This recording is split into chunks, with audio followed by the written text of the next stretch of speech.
আপনি আপনার স্ত্রীর কাছে বসে আছেন, একটা ফুরফুরে মনে আনন্দ চিত্তে স্ত্রীর সাথে আলাপ করছেন, তার সাথে আপনি ভাব আদান প্রদান করছেন, আল্লাহর আরশ পর্যন্ত খুশি হয়ে যায়। সুবহানাল্লাহ, আল্লাহর আরশ পর্যন্ত খুশি হয়ে যায়। যতক্ষণ পর্যন্ত আপনি এইভাবে আপনার স্ত্রীর সাথে কথা বলতে থাকেন, স্ত্রীর কাছে বসা থাকেন, আপনার আমলনামার মধ্যে সওয়াব লিখতে থাকে।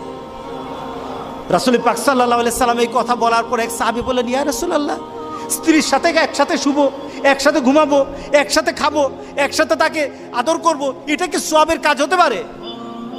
রাসূল পাক সাল্লাল্লাহু আলাইহি সাল্লাম বললেন, আচ্ছা তোমার স্ত্রীকে না নিয়ে তুমি যদি আরেকজন স্ত্রীর কাছে বসে থাকো, আছে কিনা?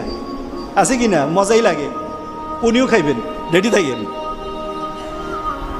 তুমি অন্য কোনো স্ত্রীর পাশে বসে বসে ফিস ফিস ফিস ফিস করলা, মজাই লাগবে, তবে মনে রেখে দিও তোমার আমলনামার মধ্যে জেনার গুনাহ লেখা হবে।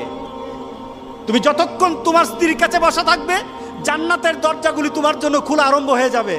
আর যতক্ষণ পর্যন্ত পরস্ত্রীর সাথে বসা থাকবে, ততক্ষণ পর্যন্ত তোমার আমলনামার মধ্যে গুনাহ লেখা হবে কিনা।